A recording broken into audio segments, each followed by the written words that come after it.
लोक के अंदर है वो ज्योतिषी देव तो घूमते रहते हैं, उनकी परिक्रमा लगाते रहते हैं, और जो 2.5 द्वीप के बाहर हैं वे लोक के अंत तक फैले हुए हैं। हाँ, जहां तक असंख्यात द्वीप समुद्र हैं वहां तक सूरज चांद तारे हैं, पर सबके सब जो अवस्थित हैं उनके अंदर में मूवमेंट नहीं होता है।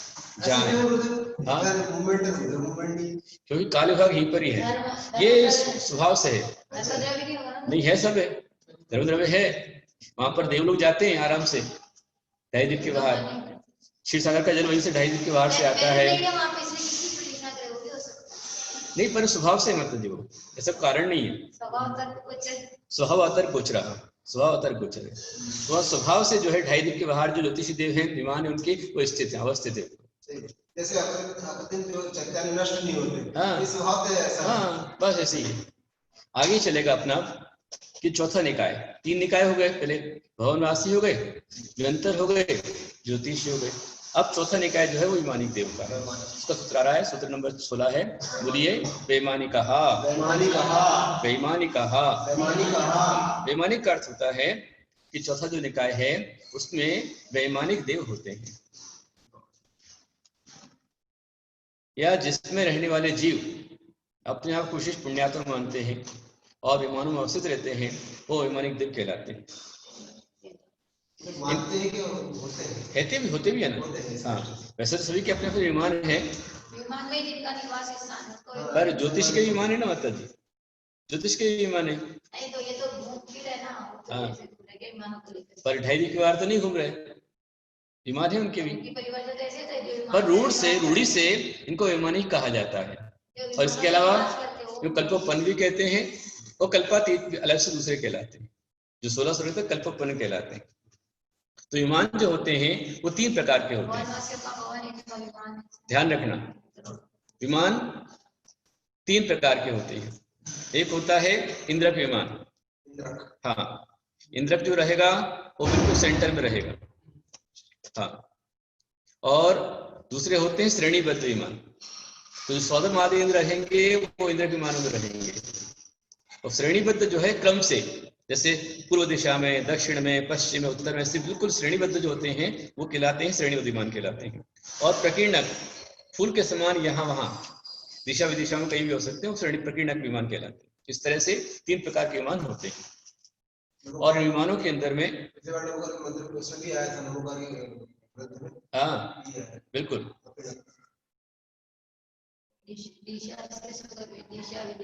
पहला दूसरा क्या है, पहला दूसरा कुछ नहीं है, मतलब मेन सेंटर में जो है वो आपका इंद्रक विमान है, और उसमें मेन देव रहेंगे, सौदमादि इंद्र रहेंगे, और उनके अन्य जो सामान्य देव हैं वो श्रेणीबद्धों में रहेंगे। बाकी जो अन्य सामान्य जो देव होते हैं वो प्रकीर्णक विमानों के अंदर रहते हैं। इस तरह से व्यवस्थाएं होती हैं। तो इंद्रक, श्रेणीबद्ध और प्रकीर्णक विमान होते हैं। और इन विमानों में जो मतलब संपूर्ण ऊर्ध्वलोक में देवों के जो विमान हैं, विमानों के अंदर में ही अकृत्रिम जिन मंदिर बने हुए हैं। वो कितने हैं तो हमारे आचार्य बतलाते हैं 84,97,023 जिन मंदिर वहां पर हैं अकृत्रिम। 84,97,023 जिन मंदिर वहां पर हैं। इन देवों के विमानवासी देवों के 2 प्रकार के भेद होते हैं। वो कौन से भेद होते हैं, अगला सूत्र आ रहा है, बोलेंगे। कल्पोपन्नः कल्पातीताश्च, कल्पोपन्नः कल्पातीताश्च। इसका अर्थ यह हुआ कि जो देव हैं उन देवों के 2 प्रकार के भेद होते हैं। एक होता है कल्पोपन्न और दूसरा कल्पातीत। कल्पोपन्न का मतलब यह है कि जो कल्प में उत्पन्न हुए हैं, कल्प मतलब 10 प्रकार कल्प होते हैं, है ना। इंद्र, सामानिक, त्रैंशत, पारिषद, आत्मरक्षक, लोकपाल, अकीर्णि, अनीक, प्रकीर्णक, किल्बिषक और अभियोग्य, जो प्रकार के देव बताए हुए हैं। तो 10 प्रकार के जो है ये कल्प उत्पन्न हो गए। ये कल्प उत्पन्न कहाँ तक होता है, ये 16 स्वर्ग तक होता है। हाँ, पहले स्वर्ग से लेकर 16 स्वर्ग तक कल्प उत्पन्न कहलाते हैं। और कल्प उत्पन्न से जो ऊपर जो होते हैं वो कल्पातीत कहलाते हैं। कौन से, तो 9 ग्रीवक में, 9 अंतरिक्ष में और 5 नक्षत्रों के अंदर में ये जो होते हैं वो कल्पातीत कहलाते हैं। ये ध्यान रखें। कल्पातीत क्यों कहलाते हैं? क्योंकि इनमें कल्प नहीं है, इसमें वहां पर देवियां नहीं है, फिर वहां पर कोई मतलब वहां पर सामानिक नहीं है, ये 10 प्रकार के देव नहीं है, एक ही एक अहमिंद्र वहां पर, स्वयं। अहमिंद्र मात्र वहां, भेद नहीं है उसमें। कोई भेद वहां पर नहीं है। सब सब 16 स्वर्गों में भेद है, छोटा है, बड़ा है, हाँ, आप योग करिए। स्वामी है, सेवक है। वहाँ नहीं। जैसे सौदामिंद्र ने आज्ञा दी कि ऐरावत आओ, तो जो आवेग जाति का देव है उसको ऐरावत बन के आना पड़ेगा, परंतु जो 9 ग्रीवक 9 अनुदेश पंचोत्तर में होते हैं वहां पर ऐसा कोई ऑर्डर नहीं होता है, सब के सब अहमिंद्र है, एक जैसा। एक जैसे, कोई छोटा नहीं कोई बड़ा नहीं, इसलिए कल्पातीत है, कल्पों से अतीत इसलिए कल्पातीत कहलाते हैं, और जहां भेद है वहां पर कल्पोत्पन्न कहलाते हैं। समझ में आ रहा आप सबको? समझते जाइए, कोई प्रश्न हो तो आप नोट कर लीजिए। और फिर अभी अपन 4:40 के बाद में, अभी 4:40 तक तो समझेंगे, 4:40 के बाद में अपने अपने प्रश्न आप मेरे पास में चैट पे डालते जाइए और मैं आपको उत्तर दूंगा उसके। फिर ये जो देव रहते हैं इनके विमान हैं वो किस प्रकार से है? जैसे हमारे मध्य लोक में जो द्वीप है वो कैसे फैले हुए हैं? वो तिरक फैले हुए हैं। हमारे मध्य लोक में जो हमारे द्वीप हैं वो जैसे जम्बू द्वीप है, तो जम्बू द्वीप को लग करके फिर लवण समुद्र है, फिर धारती खंड है, पुष्करार्ध है, तो ये इस तरह से तिरक लोक में हमारा फैला हुआ है। लेकिन स्वर्गों में ऐसा नहीं है। स्वर्ग में सौदर्भिशान, उसके ऊपर शांत कुमार महेंद्र, ब्रह्म ब्रह्मोत्तर, लांत कापिष्ट, शुक्र महाशुक्र, इस तरह से ऊपर ऊपर बराबर चलते जाते हैं। पटल तो उपरियोपरि, अगला सूत्र बन रहा है 18 नंबर का, उपरियोपरि, उपरियोपरि। इसका मतलब क्या हो गया कि ऊपर ऊपर होते हैं, है ना? किस तरह ऊपर ऊपर होते हैं? तो विमानवासी या ज्योतिषी देवों के तिरछे बन रहे थे, भवनवासी जैसे उनके भवन जो है उससे तिरछे चल रहे थे, या ज्योतिषी देवों के अंदर में वो तिरछे फैल रहे थे, ऊपर भी थे तिरछे भी थे, और जो व्यंतर है वो भी तिरछे चल रहे थे। लेकिन यहाँ जो है वैमानिक देवों के अंदर में इनके समान तिरछा नहीं है, बल्कि ऊपर ऊपर स्थित होते हैं, ऊपर ऊपर इस प्रकार से होते हैं जो मैंने आपको बताया था कि सौदर में शान है ना, तो इस तरह से पूरे होते हैं। अब ये जो देव होते हैं तो देवों के किस प्रकार से इनके नाम होते हैं वो नाम अगला सूत्र आ रहा है, सूत्र नंबर 19, बोलिए। सौधर में शान, सानत कुमार, महेंद्र, ब्रह्म, ब्रह्मोत्तर, लांतव, कापिष्ठ, शुक्र, महाशुक्र, शतार, सहस्रारेश्वानत, रेश्वानत, प्राणत, प्राणतयो, प्राणाचत्योर, नवसु, ग्रीवैकेषु, विजय, वेजयंत, जयंत अपराजितेषु, सर्वार्थ सिद्धौ च। फिर से बोलेंगे। सौधर्मेशान, सानत कुमार, महेंद्र, ब्रह्म ब्रह्मोत्तर, लांतव कापिष्ठ, शुक्र महाशुक्र, शतार, सहस्रारेश्वानत, प्राणतयो, प्राणाचत्योर, नवसु, ग्रीवैकेषु, विजय, वैजयंत, जयंतापराजितेषु, सर्वार्थ सिद्धौ च। मतलब इनके नाम आ रहे हैं सौधर्म, ईशान, सानत कुमार, महेंद्र, ब्रह्म, ब्रह्मोत्तर, लांतव, कापिष्ठ, शुक्र, महाशुक्र, शतार, सहस्त्राण तथा आनत, प्राणत और आरणच्युत। इस तरह से 9, फिर बाद में 9 ग्रीवयक, 9 अनुदिश और विजय, वेजयंत, जयंत, अपराजित और सर्वार्थ सिद्धि, ये इस तरह से पंचनुत्तर, ये यहाँ पर इनका विमानवासी देवों का निवास होता है। ये सब क्या वैमानिक है। पहले स्वर्ग से लेकर के स्वाधन स्वर्ग से लेकर के ये सब जो है 9 पंचनुत्तर तक ये सभी के सब जो है विमानवासी कहलाते हैं। एक सामान्य संज्ञा विमानवासी की संग्रहण से, फिर इसमें भेद करेंगे तो भेद के अंदर में कल्पोत्पन्न और कल्पातीत ऐसे 2 भेद बन जाएंगे, है ना?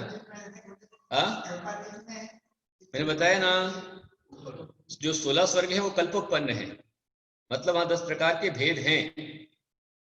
जैसे अपने यहाँ पर आचार्य है, उपाध्याय है, मुनि है, चुलक है, छुलक छुलिका है, श्रावक श्राविका है, ये भेद है ना अपने यहाँ पर।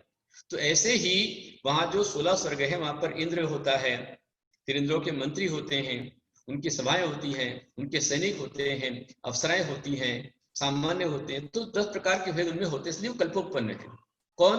16 स्वर्ग वाले। और 16 स्वर्ग से ऊपर मतलब 9 ग्रेव्यक, 9 अनुदिश और 5 अनुत्तर, इनमें जो देव रहते हैं वो कल्पातीत कहलाते, मतलब उनमें 10 प्रकार के भेद नहीं हैं, मात्र एक अहमिंद्र ही होता है, अहमिंद्र होते हैं और सबके सब बहुत ज्ञानी होते हैं, बहुत अच्छा इनके आगे आने वाला है। तो इस तरह से इनकी ऊपर ऊपर व्यवस्था होती है। हम इस तरह चलेंगे और इनके नाम इस तरह के, तो वहां पर जो सौधर्म स्वर्ग है तो वहां पर सुधर्म सभा है, इसको सौधर्म स्वर्ग कहते हैं, और वहां का इंद्र भी सौधर्म इंद्र कहलाता है। हर एक में इस तरह कल्प होता है। उनकी मेन सभा का नाम इस तरह ईशान है, तो उसके जो इंद्र है उसका ईशान इंद्र नाम होगा, और ईशान कल्प वो कहलाएगा, ईशान सभा कहलाएगी। इस तरह से भी का होता है। सनत कुमार, हाँ जीव आता जाता पर इंद्र का नाम वही बराबर वही है। जीव चेंज होगा पर जो जाएगा पद पर उसका नाम सौधर्म इंद्र ही रहेगा। जैसे हमारे यहाँ पर प्रधानमंत्री कहलाएगा, पर प्रधानमंत्री में कोई भी हो सकता है। इंदिरा गांधी पहले थी, नरेंद्र मोदी अभी चल रहे हैं, मनमोहन सिंह थे, और कोई आएंगे, तो ये पद चेंज, नाम व्यक्ति चेंज होते हैं, पद रहेगा, प्रधानमंत्री पद सीट खाली नहीं। तो सौधर्म इंद्र का पद जो है खाली कभी नहीं होता, व्यक्ति चेंज होता रहेगा। सौधर्म इंद्र, सनत कुमार, ये सब वही है उसी जगह पर। कहाँ पर है? ऊपर ऊपर ऊपर ऊपर ऊपर है। हमारा जो उर्दू लोक है वो 7 राजू है, तो 7 राजू के अंतर्गत ये जो है, मतलब हमारा जो सुमेरु, मतलब आपका सुमेरु पर्वत है, उस सुमेरु पर्वत में और सौधर्म स्वर्ग में एक बाल अग्र का अंतर है, एक बाल का अंतर है। लेकिन कोई मनुष्य सुमेरु पर्वत की चूलिका पर जाने के बाद भी वहीं से ऊपर स्वर्ग में नहीं जा सकता। ये जो यहाँ से बोलते हैं ना, कई लोग ये दिखलाते रहते हैं, उसने राक्षस ने तीर मारा और वह हिल गया, उसने जाकर स्वर्ग पे कब्जा करना चाहा, तो ऐसा नहीं होता। कोई भी देवों के स्थान पर कब्जा नहीं कर सकता। हाँ, उसके आगे नहीं बोल सकते। सुमेरु पर्वत की चूलिका के आगे कोई मनुष्य नहीं जा सकता। यदि वहां जाना आगे तो उत्तम तप ही उसके लिए कारण है। आप तपस्या कीजिए। बिल्कुल।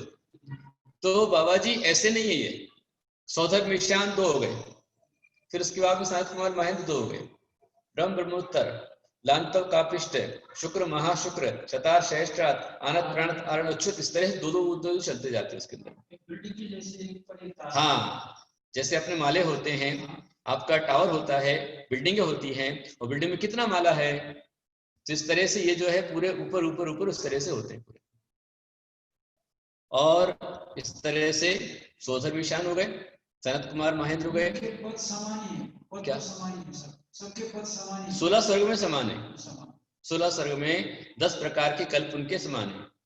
सौधर्म भी है, ईशान भी है, सनत, लेकिन उनमें अंतर पड़ेगा, अभी बहुत अंतर आएगा इसके अंदर। वो क्या अंतर आएगा अभी चलते। तो ये 16 स्वर्ग हैं, लेकिन इंद्र 12 ही होते हैं। मतलब स्वर्ग 16 है पर इंद्र 12 है। तो बीच बीच के दोनों तरफ से आएंगे ना।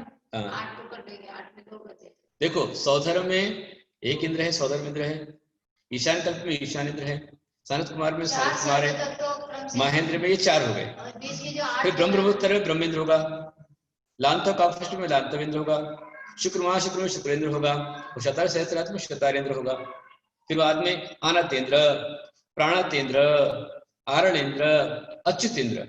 तो शुरू के 4, बाद के 4, और बीच के 8 में 4। समझ में आया? स्वर्ग 16 हो गए, स्वर्ग 16, बीच के 4 स्वर्गों में 4 अलग अलग सेपरेट इंद्र हो गए। कितने हो गए? 4। बाद के जो 4 हैं उसमें भी 4 है, तो 4 4 8 हो गए। अब बीच के जो 8 पटल हैं, कौन से? ब्रह्म ब्रह्मोत्तर एक साथ 2, लांतव कापिष्ट एक साथ 2, शुक्र महाशुक्र, शतार सहस्त्रार्थ, तो वहां पर एक एक रहेगा। ब्रह्मेंद्र है, लांतवेंद्र है, शुक्रेंद्र है और शतारेंद्र। तो इस तरह जब पंचकर्णक में होता है, तो पंचकर्णक में यथार्थ में वहां पर कल्पवासी में 12 ही इंद्र बनाने चाहिए, पर पैसों के लालच में ये 24 बनाए जा सकते हैं। हाँ, इंद्र है, प्रतिइंद्र है, सब बनाया जा सकता है, लेकिन 16 इंद्र नहीं बनाने चाहिए। जो है ही नहीं वो आप कैसे बना सकते? तो इस तरह से व्यवस्था रहती है। ये 16 स्वर्ग हुए और इनके 12 इंद्र हो गए। समझ में आ गए आपको सभी को? मैंने बताया आपको शुरू के 4 स्वर्गों में अलग अलग अलग सेपरेट इंद्र से 4 वो हो गए, है ना? सौधर्म, ईशान, सनत कुमार, महेंद्र। फिर बीच के जो दो हैं उसमें ब्रह्म, ब्रह्मोत्तर, ब्रह्मेंद्र, दोनों का एक ही होगा। लांतो कापिष्ट में लांतवेंद्र, शुक्र महाशुक्र में शुक्रेंद्र, चतार सहस्त्र शतारेंद्र। तो ये 4, उसके बाद 4 8, और बाद में जो अन्य 4 स्वर्ग हैं आरण, अच्युत, आनत, प्राणत, अरणच्युत। तो आनतेंद्र, प्राणतेंद्र और आरणेंद्र, अच्युतेंद्र, इस तरह से 12 इंद्र कल्पवासी देवों के अंदर होते हैं। 16 स्वर्ग हैं लेकिन इंद्र 12 है की व्यवस्था रहती है। और इसके पश्चात इनके भी पटल होते हैं। सौधर्म ईशान स्वर्ग में 31 पटल है। हाँ, ऊपर ऊपर करते 31 पटल है। और सनत कुमार महेंद्र स्वर्ग में 7 पटल हैं। ब्रह्मोत्तर में 4 पटल हैं। लांतम कापिष्ट में 2 पटल हैं। शुक्र महाशुक्र में 1 पटल है और शतार सहस्त्रार में 1 पटल है। फिर आनत प्राणत अच्युत का जो 6, तो 16 स्वर्गों में जो है 52 पटल हो जाते हैं। और अधोग्रीवक के 3, मध्यम ग्रीवक के 3 और ऊर्ध्वग्रीवक के 3, इस तरह से 3-3 पटल चलते हैं। उसके पश्चात अनुदेश के 9 अनुदेश का 1 ही पटल रहेगा और पंचतंत्र का 1 पटल रहेगा। 9 अनुदेश में क्या हो जाता है? अच्छा, ग्रीवक क्यों बोलते हैं इनको? हाँ, तो ग्रीवक क्या होता है कि जो हमारा जो पूरे संस्कार मतलब जो 3 लोक है इसकी मनुष्य आकृति होती है। तो मनुष्य आकृति में जहां पर गर्दन आती है उस गर्दन के भाग में ये ग्रीवक स्वर्ग आता है, इसलिए इसको ग्रीवक कहा जाता है। ग्रीवा के स्थान पर से ग्रीवक कहलाता है। समझ में आ रहा है? लोक पुरुष संठान 14 राजो उत्तुंग नव, लोक पुरुष संठान यामे जीव अनादिते भरमत है बिन ज्ञान। तो 14 राजु उत्तुंग नव, 14 राजु उत्तुंग जो नव है वह लोक पुरुष के समान उसकी आकृति है। और लोक पुरुष के समान उसकी आकृति होने के कारण से जहां पर मनुष्य की मतलब यहाँ पर जो ग्रीवा आती है उस ग्रीवा वाले भाग के अंदर ही यहाँ पर 9 ग्रीवक होते हैं। 3-3-3 पटल। आपने कहा पटल मतलब माले, अपन जो बोलते माला बोलते हैं, मंजिल बोलते हैं, उसको पटल कहा जाता है। जैसे आपके जो टावर है, एफिल टावर है, तो कितने मंजिल का है? तो भाई 131 मंजिल का है, 150 मंजिल का है। और 150 मंजिल के अंदर में वो जो मंजिल आती है उसको ही पटल कहा जाता है। वहां पटल कहते हैं, पर यहाँ मंजिल कहते हैं। तो इस तरह से जो मतलब तीनों लोकों में ग्रीवा के स्थान पर स्वर्ग आता है उसे नवग्रीवक कहा जाता है। फिर नवग्रीवक के बाद में ऊपर जाकर के जो है दिशाओं में है, इसलिए अनुदिश कहलाते हैं, क्योंकि बीच में एक होता है उसमें। और उसके पश्चात फिर 4 दिशाओं के 4 विदिशाओं के 4, इस तरह से 9 अनुदिश हो जाते हैं, उनका एक ही पटल बनता है। और उसके ऊपर जो पंच अनुत्तर है वहां पर एक सर्वार्थ सिद्धि है और उसके आगे चारों दिशाओं में विजय, वैजयंत, अपराजित, इस तरह से पंच अनुत्तर होते हैं। ये व्यवस्था स्वर्ग की होती है। नवग्रीवक में सुदर्शन, अमोघ और सुबुद्ध, पयोधर, सुभद्र, सुविशाल, सुमन, सोमरस, प्रियकर ये नाम होते हैं। और नवग्रीवक में आदित्य, अर्ची, अर्चिमाली, वैरोचन, प्रभास, अर्चिप्रभ, अर्चि माध्यम, अर्चिवार्त और अर्चि विशिष्ट, ये 9 अनुदिश हो जाते हैं। इस तरह से चलता है। 5 अनुत्तर में जो है इनके भी अपने अपनी विशेषताएं हैं, बहुत बड़ी विशेषता है। ये जो जैसे सौधर्म ईशान, तो सौधर्म इंद्र जो है दक्षिणेंद्र हो जाएगा और ईशान उत्तरेंद्र हो जाएगा। सनत कुमार महेंद्र में सनत कुमार दक्षिणेंद्र, तो जो भी दक्षिणेंद्र होते हैं, दक्षिणेंद्र जो भी रहेंगे वो नियम से एक भवावतारी होंगे। हाँ, एक मतलब उन्होंने इंद्र पद पाया है तो वहां से इतनी परिणाम विशुद्धि, इतना पुण्य संचय करेंगे कि अगले भाव में वो नियम से मनुष्य बनेंगे, मुनि बनेंगे, कर्म काटेंगे और मोक्ष जाएंगे। भगवान हमारे महावीर स्वामी अच्युतेंद्र थे, 16 स्वर्ग से आए थे, और पार्श्वनाथ भगवान प्राणतेंद्र थे। हाँ, वर्ग स्वर्ग प्राणत से विहाय सुहात्मा उर्णय, इस तरह जो आता है तो ये प्राणतेंद्र थे। पर जो उत्तरेंद्र भी हैं, ईशान वाले हैं, ब्रह्मोत्तर है, महेंद्र है, ये उत्तरेंद्र भी एक भवावतारी हो सकते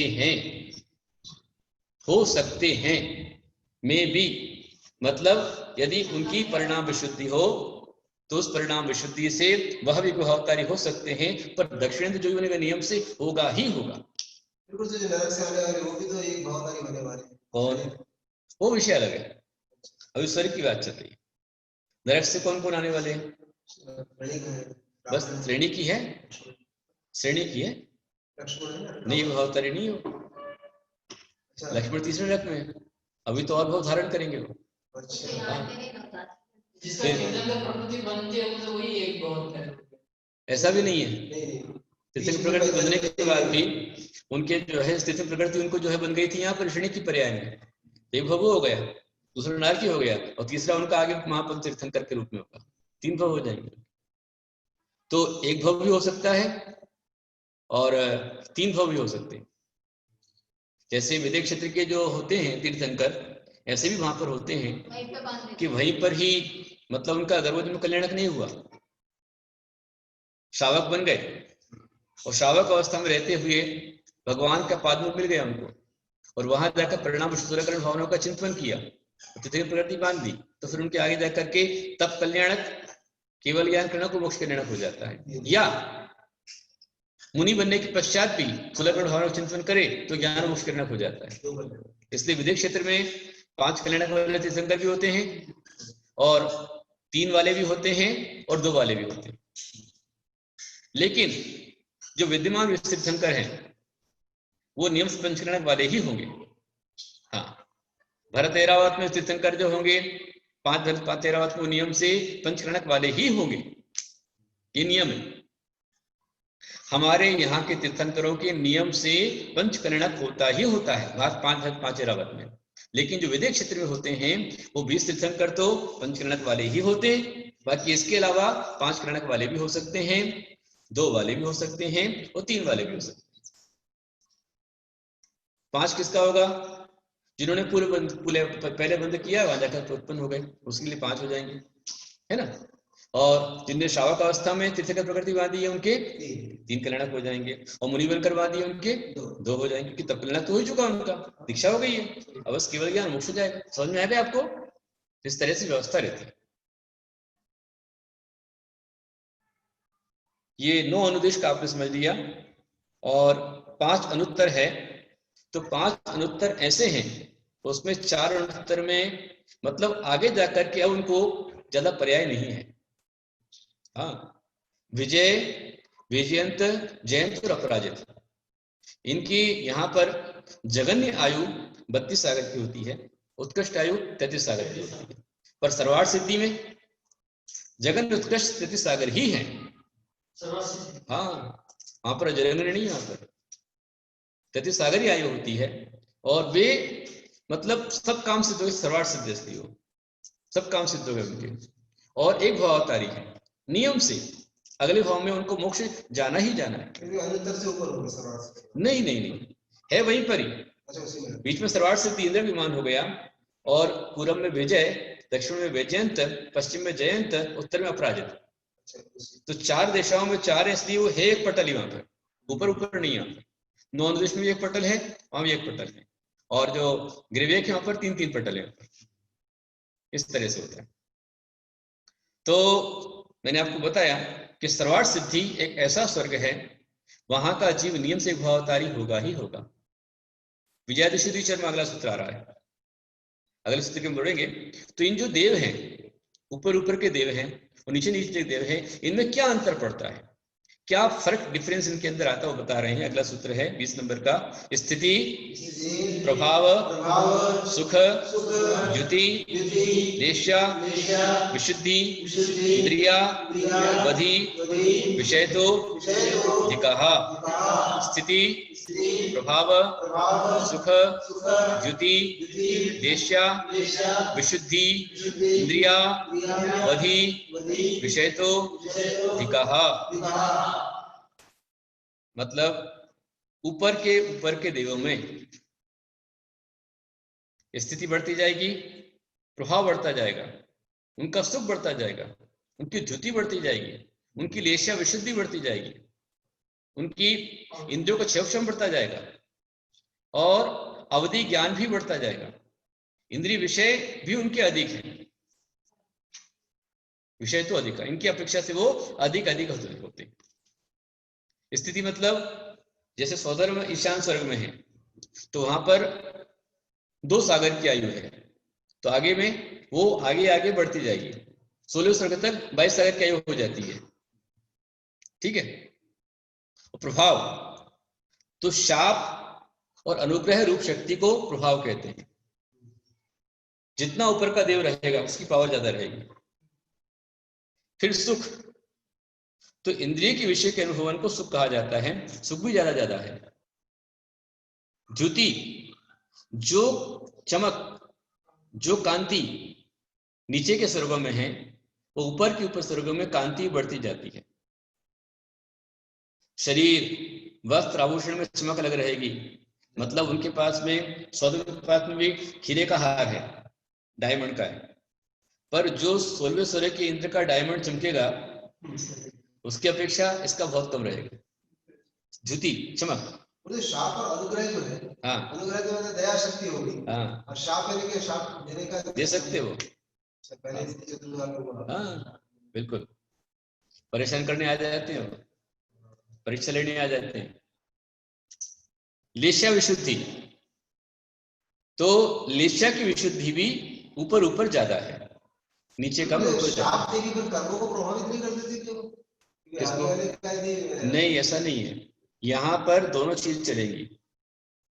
इनके भी यदि अशुभ कर्म का उदय है तो ही शाप काम करेगा। जैसे कमठ ने भगवान पार्शनाथ को उपसर्ग किया पर कुछ कर पाया क्या? भगवान पार्शनाथ को कुछ कर नहीं पाया, हिला भी नहीं पाया, छू भी नहीं पाया, उनको उपसर्ग करता रहा। पर अन्य कोई देव हैं, जैसे सुदर्शन मुनिराज थे, तो उन पर जो रानी थी, व्यंतरणी बनी थी, उसमें उपसर्ग किया उनके ऊपर, उसी उपसर्ग में उनकी समाधि हो गई। ऐसा भी हो सकता है। लेश्या विशुद्धि हो गई। फिर बाद में अवधि ज्ञान, जो उनका अवधि ज्ञान है, वो अवधि ज्ञान भी ऊपर के देवों का अवधि ज्ञान ज्यादा है। वो सारा विषय अपने को समझना हो तो अपने को तिलोय पंडिती तिलोसार की ओर जाना पड़ेगा। यहाँ आपको सूत्र दिए हुए हैं, संक्षेप से आपको बतला दिया है, और जितना आपकी कैपेसिटी है उतना उन्होंने बतला दिया। तो ये सब जो है बढ़ता जाता है, लेकिन क्या काम हो जाता है वो इसमें आगे आ रहा है अगले सूत्र में। गति, शरीर, परिग्रह, विमानतो, हीनः। गति, शरीर, परिग्रह, विमानतो, हीनः। इसका मतलब क्या हो गया कि गति और शरीर, परिग्रह और अभिमान उनका कम होता जाता है। जितना गमनागमन पहले दूसरे वाले करते हैं, उतने तीसरे चौथे वालों का कम हो जाएगा, उससे और कम 5-6 वालों का, और 16वें वालों का तो और कम हो जाएगा। बाकी तो फिर वो गति नहीं होगी। शरीर में आप समझ लीजिए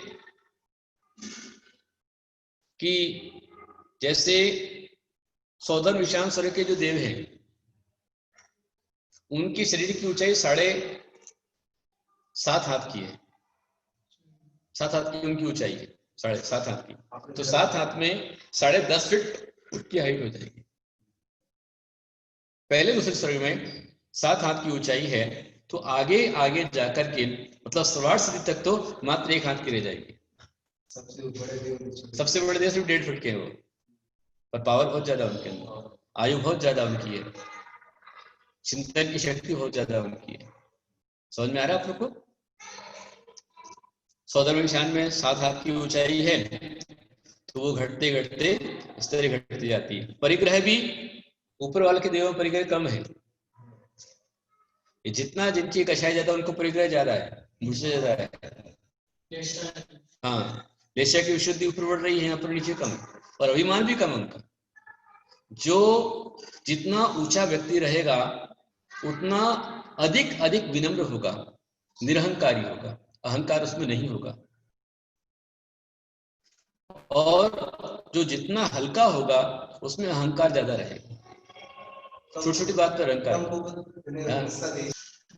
या अजल गगरी छलकत जाए, जो आधी गगरी होती है जल से भरी हुई छलकती है और जो पूरी भरी होती है वो स्टेबल रहती है।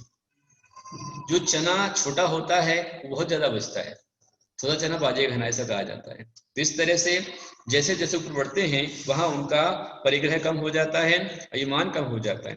गति शरीर परिग्रह अभिमान से हीन होते हैं और सुख धुति और प्रभाव लेशा विशुद्धि अवधि ज्ञान इंद्रिय विषय सब उसका उनका ऊपर ज्यादा होता है, पर गति शरीर परिग्रह अभिमान कम कम होता जाता है। इस तरह से अपना ये आज के सूत्र हुए हैं। अब कोई शंका जिज्ञासा आपकी हो, शंका समाधान करना हो तो आप पूछ सकते हैं,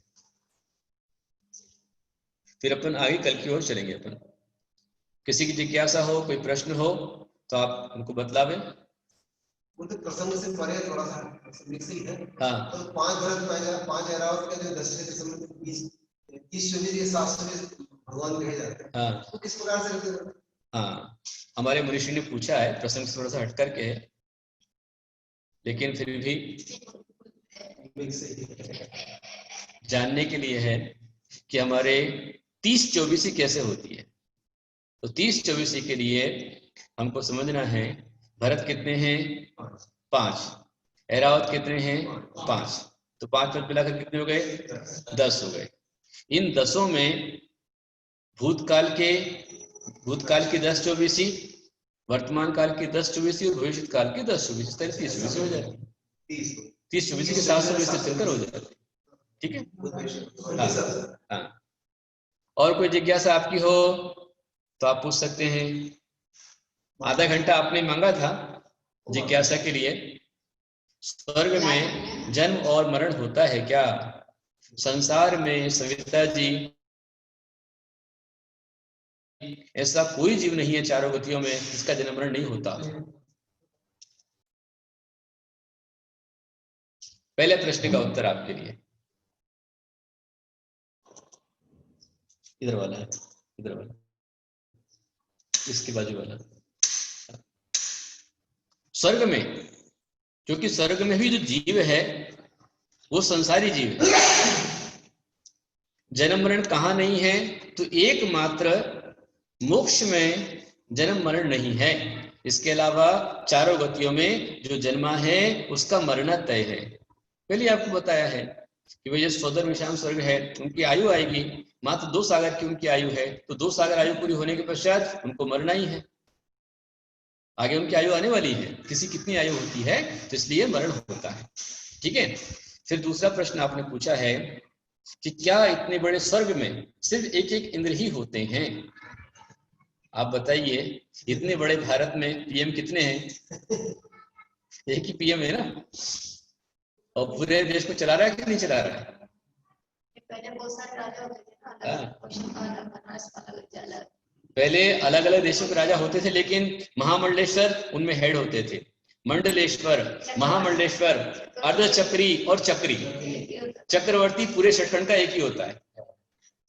पूरे षटखंड का राजा अलग अलग हो सकते हैं लेकिन वो सब चक्रवर्ती के अधीन होते हैं। इसी प्रकार से वहां पर पूरे पटल में स्वर्ग में, पूरे स्वर्ग में जैसे 14 में है तो उसका पूरा स्वामी जो है एक ही इंद्र रहेगा, उसमें कोई बाधा नहीं।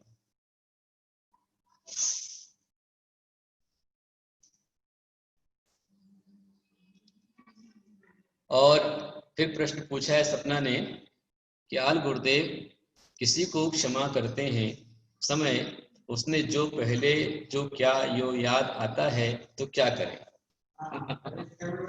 मतलब हम क्षमा करना चाहते हैं पर उसने जो गलतियां की हैं वो याद आते तो क्या करें।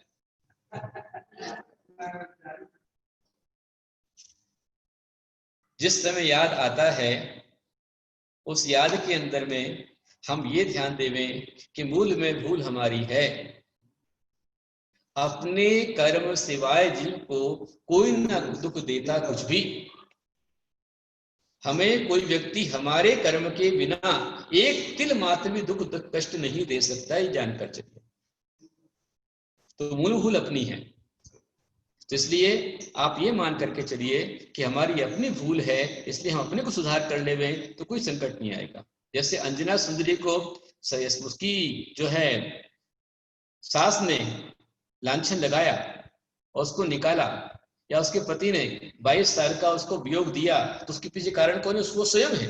उसने जो भगवान की मूर्ति को छिपाया, अपनी सौतन को लांछन लगाया, उसको परेशान किया, इस कारण से ही उसकी कर्मोदय में आए।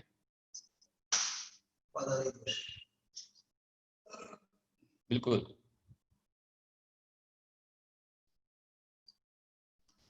अब आपके प्रश्न बहुत सारे आ रहे हैं भाई, हमारे पास थोड़ा समय है। एक ने पूछा है कल्पना जी ने कि जिसकी जड़ता तप दूर करी है, स्तुति में आता है ना जिन्होंने, तो जो अज्ञानता है, जड़ता है, वो तपस्या के माध्यम से दूर होती है, इसका तात्पर्य है और कुछ नहीं। हाँ, जड़ता मतलब अज्ञानता। तो जितनी हमारी तपस्या होती है, परिणाम विशुद्धि होती है, उतने कर्मों का नाश होता है, और कर्मों का नाश होने पर उतना ही उतना जो है अधिक से अधिक परिणाम विशुद्धि होने से हमारा ज्ञान बढ़ता जाता है। तपस्या से जड़ता दूर होती है। और रानी ने पूछा है, उसमें तो अखलीवाल की रानी को भी आया था, नमस्ते आया था। 8 या 10 उपवास होने के बाद लोग तुरंत जमीकरण का सेवन करते हैं, भोजन शुरू कर देते हैं। और कुछ लोग ऐसे होते हैं जो उपवास आदि तो नहीं कर पाते, लेकिन इन सब का करते हैं। तो इनमें से श्रेष्ठ कौन श्रावक है? देखिए, जो व्यक्ति उपवास नहीं कर रहा है वो तो कर्म बंद कर ही रहा है। सामान्य से भोजन कर लेना अच्छा है, पर जमीकंद कोई भी खावे वो गलत ही है। जिस 10 उपवास के उसके बाद तुरंत जमीकंद खा रहा है, आलू प्याज, मतलब उसको आसक्ति है। क्या उसने जीव विज्ञान को नहीं समझा है? उसने शास्त्र को नहीं समझा है कि जमीकंद है तो जमीकंद अनंत का ही है, उसमें अनंत जीव होते हैं, और अनंत जीवक को खाने के लिए आचार्यों ने मना किया है कि श्रावक को, जो अहिंसा का प्रेमी, दया का प्रेमी है, उसे नहीं खाना चाहिए। नहीं खाना चाहिए तो नहीं खाना चाहिए, और यदि अपन खाते हैं तो उसमें बहुत जीव घात होता है, उसका पाप बंद होता है। आपने 10 दिन के उपवास किए, बाद में आप आलू प्याज खा रहे, जमीकंद खा रहे हैं, तो उससे आपको जो 10 उपवास का फल मिलना चाहिए उसकी शक्ति आपकी कम हो जाएगी, पुण्य कम हो जाए। सारा विवेक पे डिपेंड करता है। हाँ, विवेक पे डिपेंड करता है। अपना विवेक, अपना त्याग, अपनी परिणाम विशुद्धि, कि हमने 10 उपवास करे, इतनी तपस्या की, तो क्या हमारे खाने के लिए आलू प्याज जमीकंद ही खाने के लिए, दूसरा और कुछ नहीं खा सकते? अच्छे सब बातें हैं जिसमें अनंत का ही नहीं, वो खा सकते। तो 10 उपवास करना अच्छा है, पर उसके बाद जमीकंद खाना, उसमें कर्म का बंध ही होगा, नहीं खाना चाहिए। और जो एक ही उपवास नहीं कर रहे हैं, दिन रात जमीकंद खा रहे हैं, महान कर्मों का बंध कर रहे हैं, उनको ज्यादा कर्म बंध हो रहा है। 10 उपवास करके आप यदि जमीकंद खा रहे हो तो कर्म बंध आपको भी है, पर उससे ज्यादा उसको जो हमेशा खाया जा रहा है। इसलिए किसी को जमीकंद नहीं खाना चाहिए। श्रेष्ठ वही है जो कभी नहीं खावे। जमीकंद कभी नहीं खाने वाला ही श्रेष्ठ की श्रेणी में आता है। अनु भैया ने पूछा है, अनु पाटनी जी, आपने पूछा है कि स्वर्ग 16 फिर 12 ही इंद्र क्यों? मेरा आपसे प्रश्न है, नारकी असंख्य हैं पर 7 नरक क्यों? 7 नरक क्यों भाई? स्वर्ग 16 ही क्यों? नवग्रह की क्यों? तो ये है, अनादिकाल से है, और इसमें कोई तर्क का विषय नहीं है। वो अनादिकाल से इस तरह की व्यवस्थाएं हैं, वहाँ 16 स्वर्ग होते हैं, तो 12 इंद्र ही वो व्यवस्था को संभाल लेते हैं। हाँ, गधे को सिंह क्यों नहीं होता है? तो नहीं होता है। आदमी की जो है सिंह क्यों नहीं होते? तो नहीं होते भाई। जानवर को सिंह होता है। इस तरह से, ठीक है। और कोई प्रश्न आपका हो तो आप पूछ सकते हैं। बहुत बढ़िया, अच्छा लाभ आप लोग ले रहे हैं। करीब 50 डिवाइस पर अच्छे लोग लाभ ले रहे हैं, और जिनको स्वाध्याय की रुचि है वे ही स्वाध्याय में आ रहे हैं। परंतु शायद हो सकता है कि किसी किसी को डिवाइस नहीं मिल पा रही हो, क्योंकि वो पहले डिवाइस पर चल रहा था और अभी ये दूसरी डिवाइस आ गई है। नहीं, चेंज तो अपने कुछ भी नहीं किया, मतलब कोई नहीं मिल रहा था।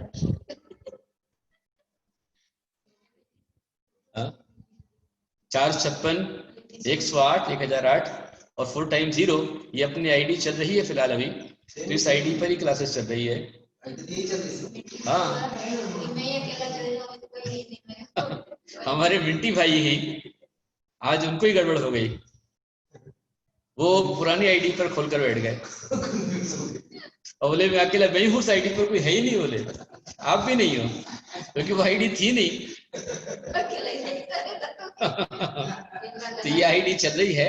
जिनको नहीं पता हो लेकिन स्वाध्याय की रुचि रखते हो, तो आप उन्हें बतला दें।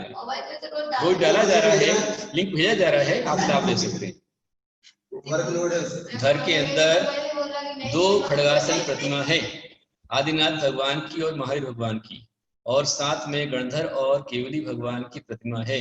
साथ अभिषेक कर सकते हैं क्या? हाँ, कोई दिक्कत नहीं है, सब अरहंत भगवान ही है।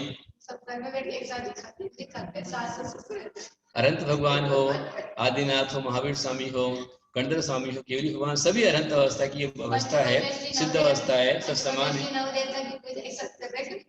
अपन जब करते हैं नवदीप पूजा एक साथ करते कि नहीं करते हैं? है, एक साथ में नवदीप पूजा करते हैं, पंचपरमेष्ठी की पूजा करते हैं, भगवान की पूजा करते हैं। ऐसे करने में कोई दिक्कत नहीं है। नो अनुत्तर, नो अनुदिश, ये स्वर्ग ही है।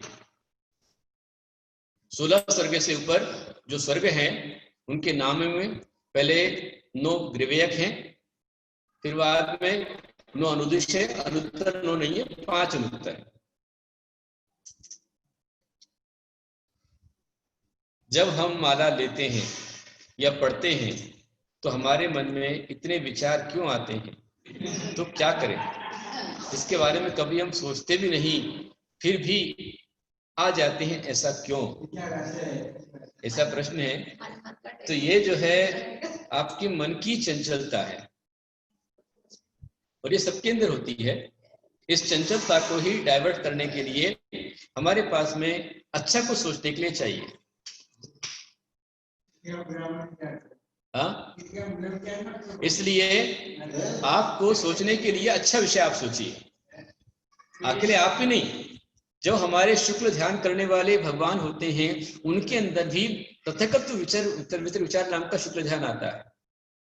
पृथकत्व मतलब पृथक पृथक है, वितर्क में शुद्ध है, विचार में अर्थ व्यंजन योग संक्रांति है। मतलब अर्थ संक्रांति हो रही है, योग संक्रांति हो रही है, व्यंजन संक्रांति, वहां भी चेंज है।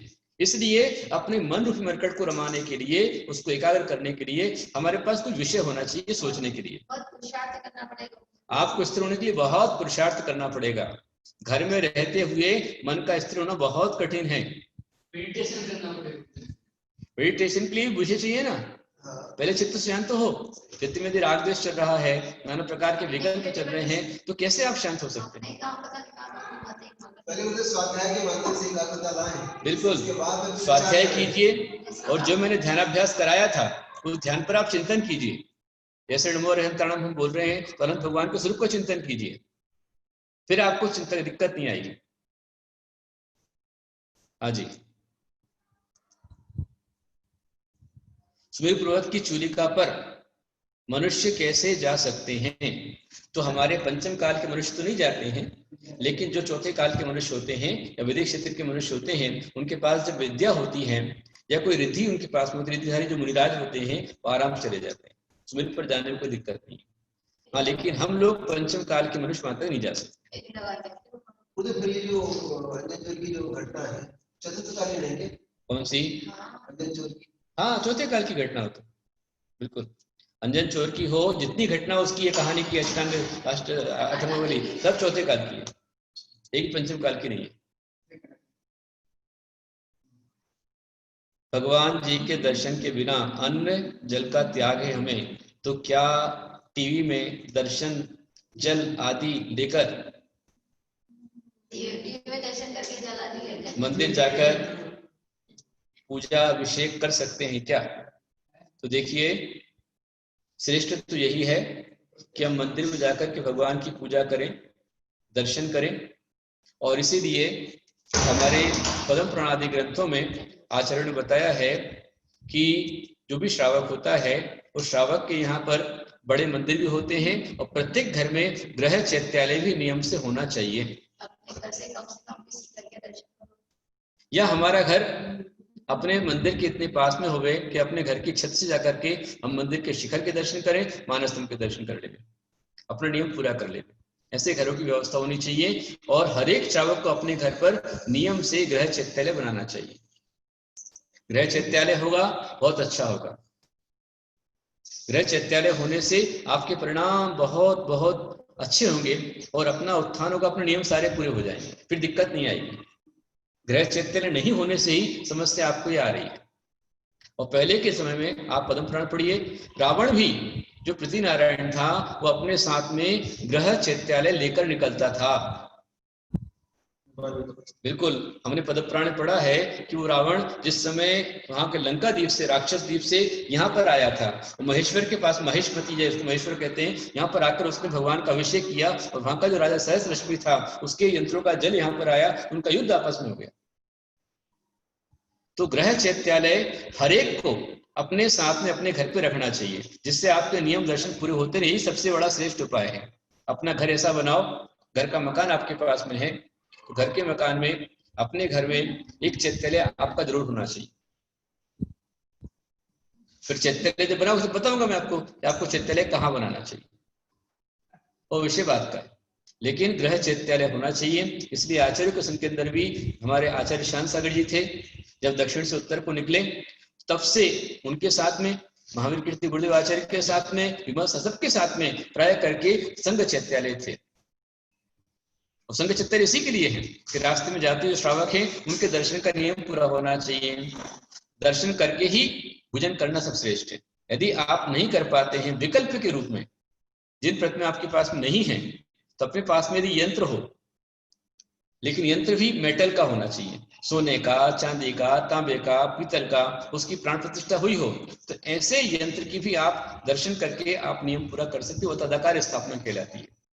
जिन प्रतिमा तदाकार स्थापना है और यंत्र अतदाकार स्थापना है, उसकी पूजन। या फिर हमारे यहाँ पर गणधर स्वामी के या तीर्थंकरों के चरण भी रत्नों के हों तो चरण के दर्शन करके भी आप नियम पूरा कर सकते हैं। लेकिन जिन प्रतिमा होना सर्वश्रेष्ठ, गृह चैत्यालय होना सर्वश्रेष्ठ है, उसके द्वारा होता है। समय पूरा हो चुका है, 5 बज गए, इसलिए अभी इतना ही। आप सबके लिए बहुत सारा आशीर्वाद। फिर अपन वापस शाम को 6:30 बजे मिलेंगे। सभी के लिए, अपने अपने परिवार के सारे बच्चों को आप लेकर के बैठिए। देखिए अभी हमारे ललित भैया आपको गौशाला का और दिखा रहे हैं रूप, वहां पर शायद बच्चे ने जन्म लिया होगा, अभी बच्चिया ने, वो दिखा रहे होंगे उसको। आते रहते, पता नहीं या वही होगा। तो ये हाँ, एक बार जरा मिट्टी भैया जो रिनोवेशन वहां का वो दिखला दो उनको। मिट्टी भैया है क्या? जी जी गुरुदेव। हाँ तो दिखाइए थोड़ा सा। लकीमा नाम की आईडी है गुरुदेव, वही चालू है। अच्छा, उधर दिख नहीं रहा क्या? यहाँ से चालू है वही। तो हमारे पास क्यों नहीं है इधर को? हमारे यहाँ तो अकेले हम ही दिख रहे हैं। नहीं, वहां सब कुछ चालू है, वही चल रही है। अच्छी बात है। अभी 6:30 बजे से महामृत्युंजय जाप भक्तांबर पाठ इसी आईडी पे होगा और आप सब लोग फिर से इसी आईडी पे ज्वाइन होइएगा। और आपके माइक मैंने अनम्यूट कर दिए, आप गुरुदेव को नमोस्तु बोल सकते हैं। और यहाँ पर ये नमस्ते। यहाँ पर गुरुदेव। भैया गौशाला का दिखा रहे हैं, तो किसी भी महानुभाव के गोग्रास में भाव हो तो 1100 रुपए में अपना नाम दे सकते हैं। ग्रास की जो राशि है वो 1100 रुपए है। तो गुरुदेव ये जो गौशाला है नमस्ते गुरुदेव, नमस्ते गुरुदेव, इन्फेक्शन नमस्ते करके मुनि, नमस्ते गुरुदेव, नंदामि माता जी, इच्छामि सुखी, इच्छामि सुखी, इच्छा माता जी, इच्छा माता। नमस्ते गुरुदेव, नमस्ते वंदन माता जी, आया है हमारा उनको दूसरा आशीर्वाद। नमस्ते गुरुदेव। सभी को जय नमस्ते गुरुदेव, नमस्ते गुरुदेव। नमस्ते गुरुदेव।